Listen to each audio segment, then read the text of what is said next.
Have you ever tried to listen to sales advice from a salesperson? It's like they come with a decade, 2 decades of corporate sales experience, and you're like, that doesn't feel good. In today's video, I'm going to give you 10 discovery call tips from a non-salesperson who's made a lot of sales.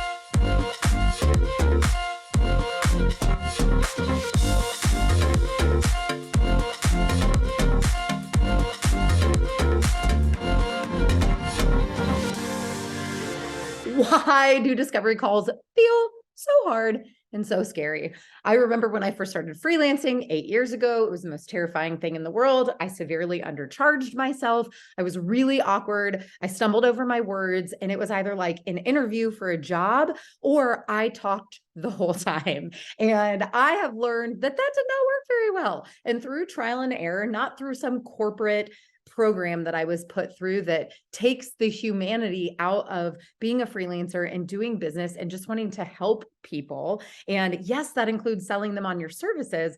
I learned how to get pretty good at this whole sales thing. I have had over 7,100 people go through my programs in the Free Mama movement, and I think I've learned a thing or two. So in today's video, I'm going to break down 10 tips for you to be using on discovery calls or sales calls. So this is going to be a one-on-one conversation between you, the service provider, and the other person, the entrepreneur, the business owner, whoever the client is or prospective client that you are wanting to talk to, that will give you so much more confidence that you're not being interviewed. You're not there to just like give this pitch deck or follow some creepy script. Like, we don't want to do any of those things. We just want to find the right people to work with, and yes, have them pay us to provide that service. And if you stick around till the end with me, I actually have a free discovery call cheat sheet. Now, this is not a script because, again, I have been on calls with people where it is so obvious that they are either reading or memorized a script,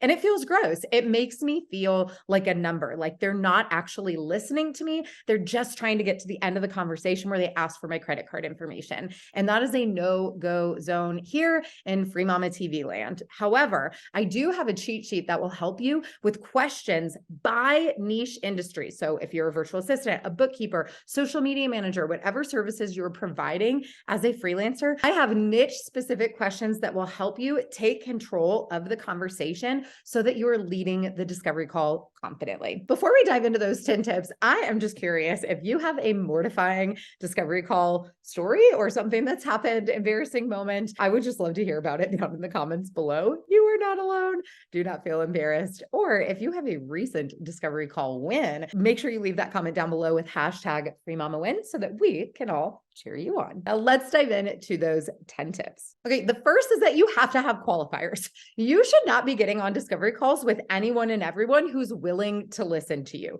You need to know the type of client that you want to work with. Some of this might be values-based or personality-based. Some of this might be niche, the type of work that the client does or the industry that they're in.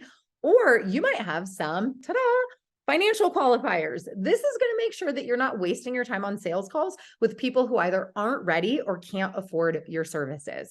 You can put qualifiers in like a Calendly link, your discovery call booking, or you can be asking these questions during your networking process before you move them into a sales call.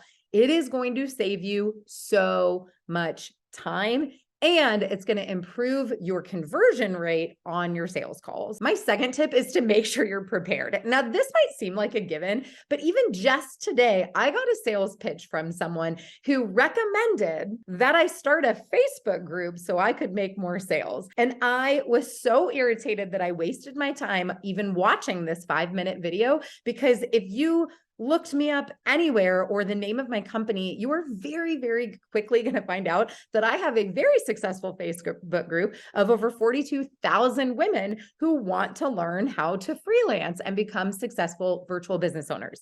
It takes just a little bit of time before a call to do your research and due diligence and find out a little bit about the person that you're going to meet with.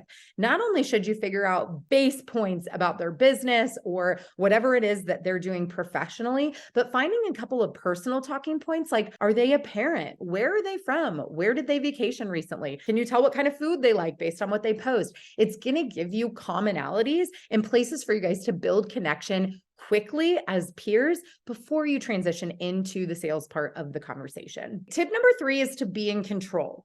A lot of people fall victim to getting on a discovery call and treating it like a job interview, where the business owner is just asking you qualifying question after qualifying question. Do you know how to do this? Do you do this? Do you do this? Whatever. And that is not the way that this conversation should go. You are going to show up and lead the conversation. Introduce yourself, of course, briefly. Let them know what to expect during your time together. Add a time boundary. How long was your call scheduled for? 30 minutes, an hour, whatever it is, you need to respect that and not go over it, and let them know that you're going to ask them some questions to make sure that you understand their problem and that you're the right person to solve it.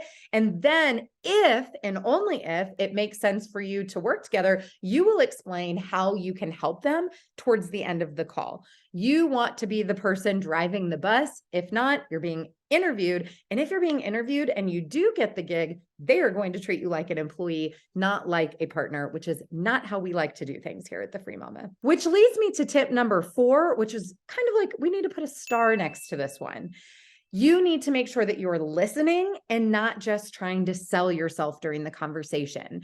We have that discovery call cheat sheet for you at the end of this video that is going to cue you up with the questions to ask to then zip it, lock it, throw away the key, and make sure you are listening to them. Let them share all the information about what's not working or what they need help with. You need to get them to the point where they're slightly agitated about this problem and their pain point, because that's what's going to make them willing to pay you to solve the problem for them. So make sure that you're not sitting there trying to pitch your services. You're actually listening to them, explain what they need, while still qualifying that you are in fact the person to help them. Tip number 5 is, after you've listened to all of this and you decide that you're a good fit and you explain your services, you have to overcome their objections. It's important that you feel confident and capable doing this in real time. We know the most common objections are going to be related to money. I can't afford it, or timing. I'm not ready right now. And you need to be able to understand their concerns and how much of a pain point this is for them. This is why listening is so important. There are a lot of key phrases that you can say back, which a lot of these are available for you inside of the discovery call cheat sheet as well,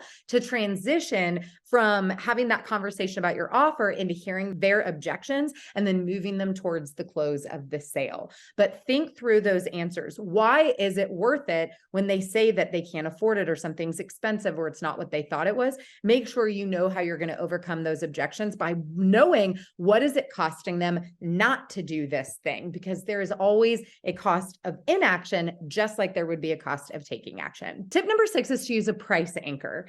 Anything's expensive compared to nothing. So when you go to share your prices on the call, or if you are going to send a proposal afterwards, it's really important that you use some sort of price anchor of what would it cost if they had to hire this person as a full-time employee? Or again, what is the cost of not rectifying a problem or doing business with you? Make sure you have something comparable that is more expensive, that when you give your price, it's like, oh, that's not that expensive. Starbucks is expensive compared to Folgers at home, but Starbucks is not expensive compared to a brand new Mercedes. It's all relative. So a really great way for you to kind of put that objection at bay is to have a really strong price anchor so that they feel like they're getting a good deal when they choose to invest with you.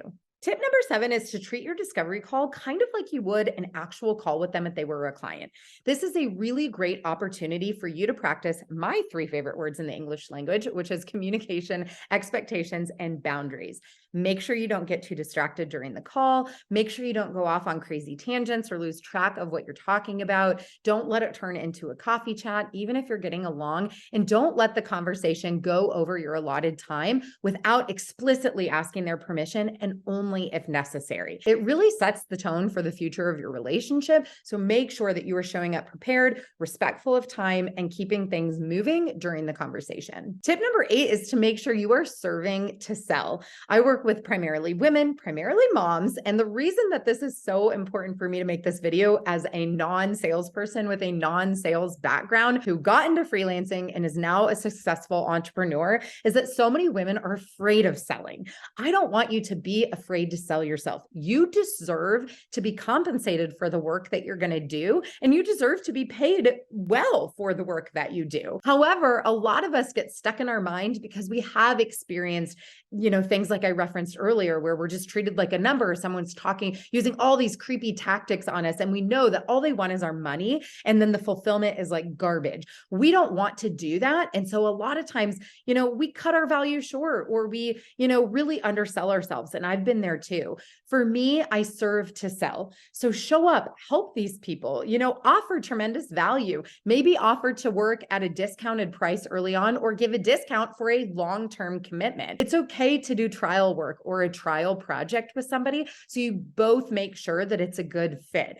Depending on your type of business, a question that I get asked a lot is, should I work for free when I'm just getting started? And I did make an episode of Free Mama TV where I go over different circumstances where that may or may not be appropriate. So again, make sure you check out that video if that is a question for you. But my tip is serve to sell. When you serve your face off, when you are so good they can't ignore you, people will literally love to pay you money for solving their problems. Tip number 9 is to make sure you are really specific and solid in your next steps. If you're pitching on the call and you know your pricing of whatever service it is that you're providing, it's a lot easier to potentially close them right then and there, assuming you're talking to the decision maker of the business. If you are not, and you're maybe going to send a proposal, or they are not prepared to make a decision right there, it is imperative that you know the next time you're going to talk to them. If someone refuses to book another call with you while they're meeting with you, it's probably because they're afraid to tell you no to your face. That gives you a lot of information and saves you a lot of time and agony of getting ghosted in the future. It's okay. However, somebody who genuinely needs to think about it or consult with their partner should have no problem touching base with you in about 48 hours. So make sure you book that on the call if needed, or explicitly state when you'll be sending over the proposal, or schedule a meeting to go over the proposal together. Either way, it's very important that before you end a discovery call, you know exactly what is going to happen next. And my final tip is tip 10, which is follow up. So many people after a discovery call do not follow up, or don't follow up enough. Maybe you think you're bothering somebody. Maybe you were sending them emails and then you are on DMs, or there's all these different circumstances that I've heard from people, but don't be afraid to follow up until someone actually tells you no. Or sometimes the follow-up is they said yes, they paid you, and then you need information before you can actually get started. Regardless, don't feel like you're bothering people. Think about how busy you are in your own life, and just know that an entrepreneur who's ready to outsource is possibly even busier than you are right now. So give them the benefit of the doubt. Make sure you are clearly and strongly communicating with them. And again, we've got some tips for you inside that discovery call cheat sheet that I've been referencing this whole video. So it's time to tell you how you can get it. You can go to the freemamamovement.com/questions, and that is going to route you to our discovery call cheat sheet. You will also be invited to go through our prospect paid training, which is a 6-step process from taking people from lead to client. After you get your free checklist, you will get an invitation to that training, which is about an hour-long training, really in depth on a couple of the things that we talked about today. So if you are brand new to freelancing and looking to get more clients with confidence and ease without feeling gross or spammy or slimy, I highly recommend this training. So if this was helpful for you, amazing. If you still have follow-up questions for me, please don't be shy. Comment down below this video. Let me know what they are so I can come back and serve you and make sure that you are going into your next sales call feeling really good and ready to land that client.